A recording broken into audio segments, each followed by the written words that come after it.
Good job I got my mask on. Because they haven't had any physio for the whole of lockdown. This is the first time we're outside, got our masks on, and it is absolutely horrific. Ah! Lockdown back. Oh God.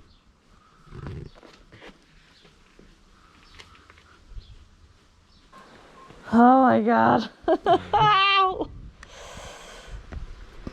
Ah! So painful. Shit. Good job this mask's on, screaming.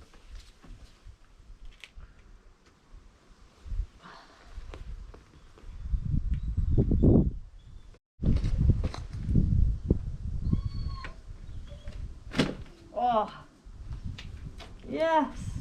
That went massive. Yeah. Massive hip clunk.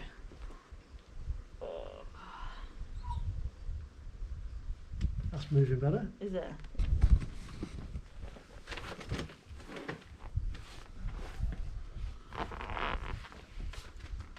Okay. All right. Yep. Oh!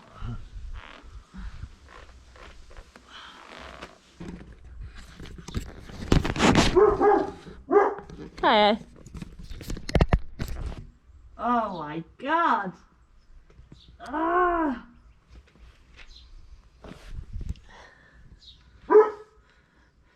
It's so painful.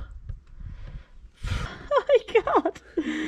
It's like tickling but painful at the same time. Oh my God.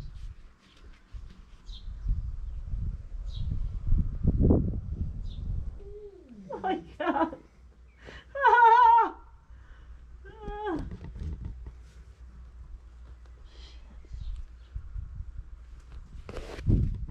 That's bad. Ah, so painful. Alright, let's do this. So, hello.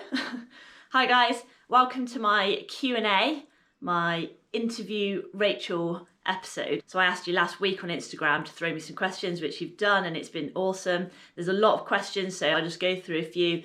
The first question that I'm going to answer is from Hannah. She has asked me, what is your favourite World Cup to race and favourite one to ride? I think Andorra is probably one of my favourite tracks to ride and to race because I'm just smiling thinking about it. Andorra is sick. Val Nord in Andorra is so much fun, such a good fun track, and it's absolutely lit. That's the best way to explain it. Absolutely lit. The top is just flat out, kind of flat, like you're tracking across the mountain kind of off camber. It's absolutely pinned. Seriously, you put your eyes wide open and you're just riding like don't blink, and you're just like bah, bah, bah, bah, bah, bah, bah. It's so good. And then halfway down the mountain just goes like this, and it gets so steep that you're tired, and then you've got to ride like the hardest bit at the bottom. It's so fun, honestly, and it's fun to ride. You're just having the best fun in practice.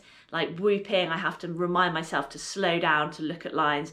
I have to think, Rach, we're at a race, you need to concentrate on lines, not just having fun riding. But to race, it's super fun as well because you're just pushing it all the way down, and the further down you get, the more tired you get, the more wild you get, and the faster you're gonna get because you don't want to break and you're tired and you're just getting a bit out of control and you're like, ah! And then you cross the line, and oh yeah. The good thing about Andorra is that you can go there and ride anytime. So yeah, Andorra.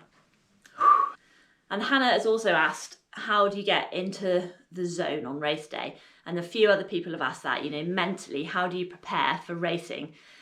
And I've always said that for me, a routine is super, super important, because if you've got a routine, it doesn't really matter what's happened.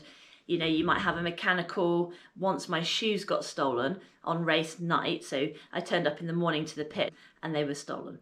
And that was a nightmare. I was freaking out, had no shoes.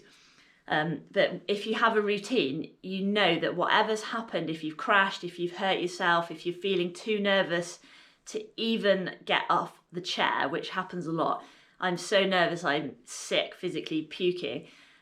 I know that if I start my routine and follow the steps and follow the routine minute by minute, I'll eventually end up in that start gate, ready to ride. And then I know what I'm doing and it's all good. And that routine can start the night before, it can start in the morning. So my routine is roughly wake up, think I would do anything to stay in bed right now. Please, no one find me. I want to stay in bed. I don't want to race. Peel yourself out of bed, force some food down, go to the pits, 7:30, do a warm up, get your body ready on the turbo, do some mobility, really get your blood pumping, and music helps me for that. Well, music helps everyone. So put on some tunes and really get singing, you know, biggie, biggie, biggie, can't you see? Sometimes your words just hypnotize me. Britney Spears, anything's good. And then get all your kit ready, get prepared, go up the track, do 2 runs. So first run, just chill, checking out the line, see if anything's changed. Next run, wind it up a bit, hit some sections, bang, bang, bang, fast. I'm always the last one on the track on race day, and I'm pushing back up sections, really getting my lines dialed. My last practice run before a race is never a full run. It's always pushing up, sectioning stuff, really ingraining it in my mind, filming it on my GoPro. Then I go back to the pits, warm down, get changed, tracksuit. I watch my GoPro on my laptop and I'm watching it, getting my lines. And then I probably watch it about on the 4th time, I'm actually falling asleep. And so the GoPro for me has become, it's my most precious tool. It's kind of like the tool that I use to practice the track and really get my lines dialed and ingrain them in my mind. But it's also my kind of chill out time, and it's my relaxing time, and I watch it in bed and I'm laying there and I'm watching it and I'm relaxing and it's calming me down. Just the fact that I know where I'm going and it's all here and I've done it before. And by the time I know it, I'm asleep. So my GoPro runs of the racetrack put me to sleep, which is pretty funny, even though they're wild and flat out. So then I have a snooze and then wake up, my alarm goes off and I think, oh no. And if you're at Fort William or some races, you can actually hear the commentary from the junior races. So you're absolutely terrified, you're so nervous and you're lying there for a nap. And I'm lying there thinking I can hear the commentary. I know in a couple of hours it's going to be wild and I'm going to be flat out. And that's such a cool process to go through in your head when you're safe in bed, to think in a few hours, I know I'm going to be absolutely pinned. Whether it goes well or not is a different question. So then you get out of bed and I put on my race kit and I put on my headphones and I'm very focused and very, very concentrated. I don't talk to anyone apart from my mechanic and Dan Brown, the team manager. I don't like distractions, even family and friends, it's too much. So I just do my warm up on the turbo. I do my 250 watts for a certain amount of minutes and then I get on the more kind of activated stuff, a bit of TRX, ball slams, really get my body firing. Get changed into my kit, and that's normally when I'm sick. So I'm in the race truck getting changed, getting my equipment ready, my goggles and everything, making sure it's all ready. Have a little puke, have some Red Bull, leave with my mechanic to the gondola or the top of the racetrack, and then I do my second warm up, and I don't talk to anyone and I don't listen to any music at the top of the track, because I find that music at the top of the race course puts me in a fake mood. So whether I'm feeling really nervous or happy, or it distracts me too much from my real feelings. And when I take the music away and go to the start gate, suddenly I'm on my own with all these feelings that I've got to try and deal with. And so I like to be really honest and deal with those for a long time before the start gate, so that I'm ready and they don't surprise me and I've accepted what's happening and kind of dealt with it in the right way. So nerves are, I'm even nervous now thinking about it. My heart is absolutely pounding. So nerves are something to be harnessed and not something to be scared of. They can really, really help. That's something that I always try to do, is accept your feelings and be kind of in touch with them, I suppose, and not kind of mask them or distract yourself with music. And if I listen to upbeat music, I'll crash straight away because I'm already buzzing. So a good routine is probably the best way to get yourself mentally in the zone. And that can be, you need to find triggers also, triggers that help you get in that zone. I only have to crack a can of Red Bull and my whole persona changes. I'm ready for a race, regardless if there's a race happening. I feel concentrated. Just that sound, the smell, the taste, everything about a can of Red Bull gets me ready, gets me in the zone. Everything about this one Britney Spears song gets me ready and in the zone. I can't listen to it unless I'm at a race because it fires me up so much and I'm like, come on. It's triggers that make you in the zone. So that could be a Red Bull, that could be a song, that could be a certain piece of kit. You know, when I put my goggles on and my helmet, that is me. No one's getting in, no one's distracting me. I'm going to go for it. And so that's really important to learn what your triggers are and make a safe space that you can be yourself. You don't have to be someone else. You don't have to be the dog's mum. You don't have to be washing up. You're not the sister. You're not the worker. You're just you, and you're just riding, and that's your zone. So a helmet, goggles, they're really important as well. Oscar Cuvas has asked, how do you get back up to speed after an injury and a long time off the bike? And there's a lot of questions from you guys about injury and how you get back from injury. I've had a lot of injuries, and injuries are weird because you have to go through the processes. You can't really skip a step.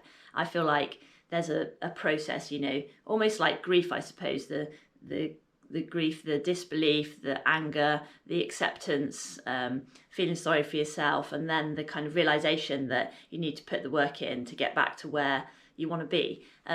And I feel like for me, I have to go through those steps. So I have to let myself be super gutted and really down and upset about it before I can process what's happened and accept it. Think, okay, it has happened to me.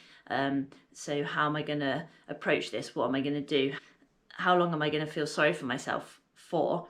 I think injuries are all about setting small goals and realistic small steps. You need to go through the steps, each step, to be able to get to the end goal, whether that end goal is doing a jump or coming back from injury. You can't just suddenly start doing big jumps after a broken leg or a snapped Achilles tendon. You have to go through the steps. And so making small achievable goals that you tick off each day and each week is really, really the best way to get back to being as good as you were before. Processing and progressing, don't miss a step, and make sure that you go through each step mentally and physically before you get to the next step, reinforcing the fact and the belief that you can do that step.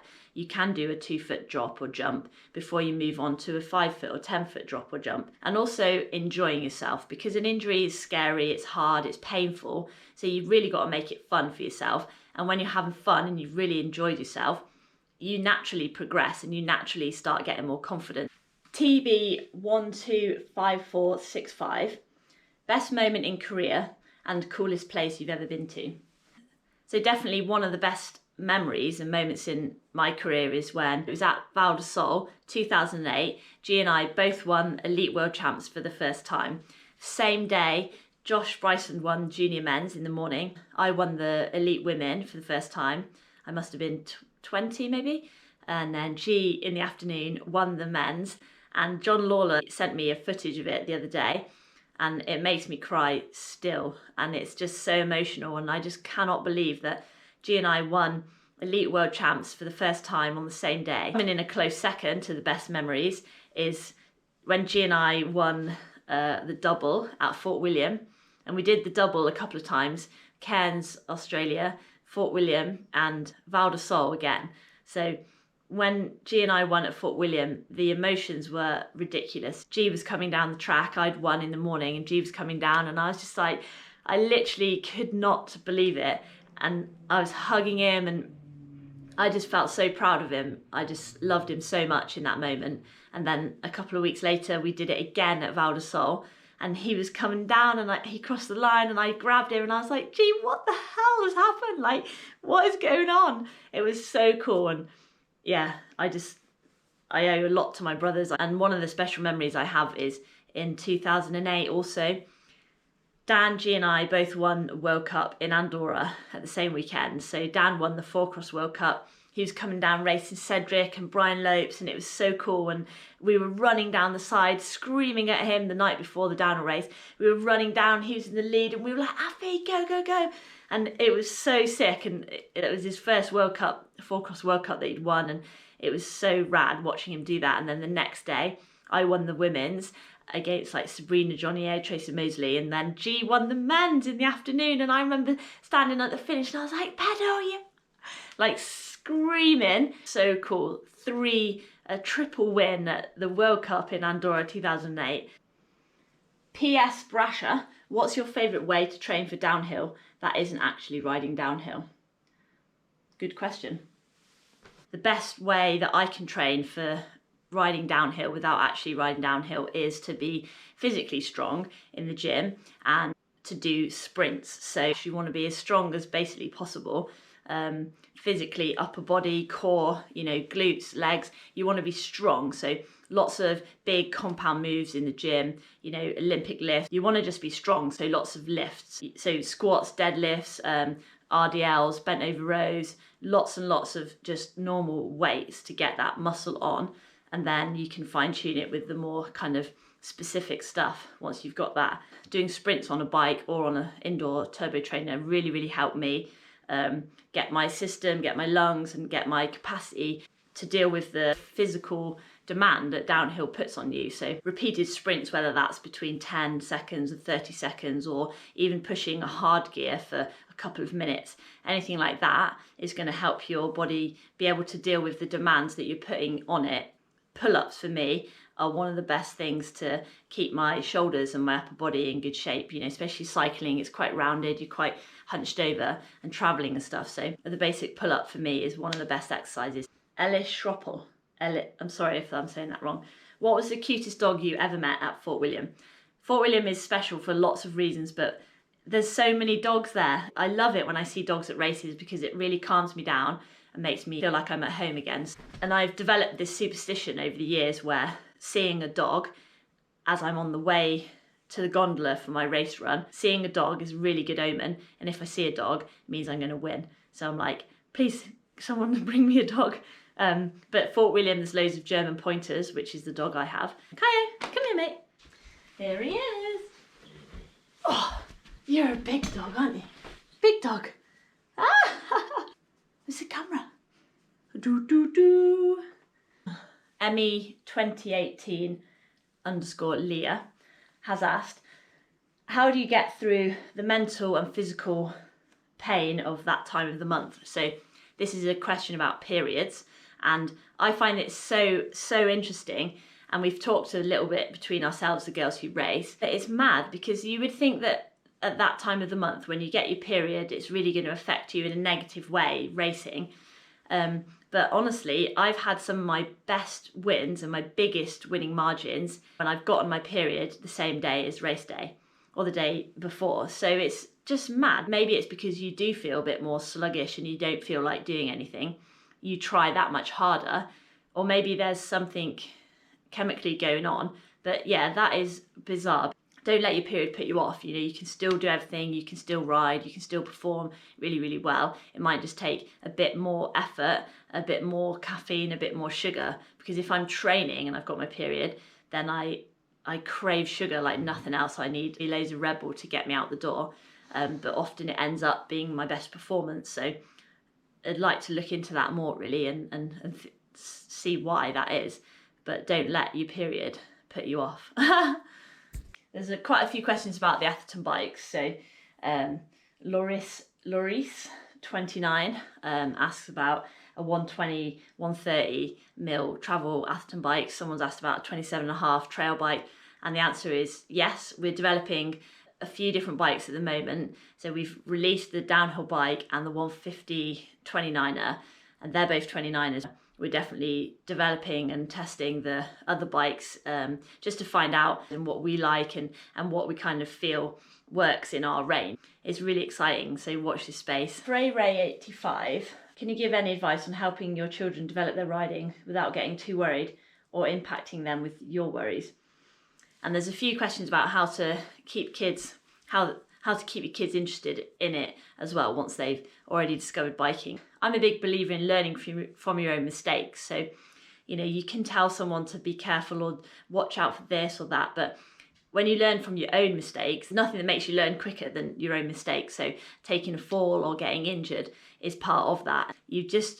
Maybe it would be better to ask my mum this, but I think you've just got to let them discover it for themselves. My mum has always struggled with seeing us in pain and having to help us through that, but she's always been able to kind of let us deal with it and let them kind of experience it for themselves and learn from their own mistakes is really the best way, because you won't make the same mistake again. But I think one of the main ways to keep it interesting and keep your kids interested in sport is to make sure they're progressing and having fun whilst doing it. So always riding the same things gets a bit boring. So, you know, we used to go all over. Dad, bless him, thank you, Daddy. He used to drive us all over in different places, and we'd go on holiday in the caravan and push up mountains in North Wales and ride back down them, and we'd go to BMX tracks, and just a big variety. So you never really got bored. You were always progressing, you were always pushing yourself without really realising it, just riding different things. And I think that's a really good way to keep kids interested, is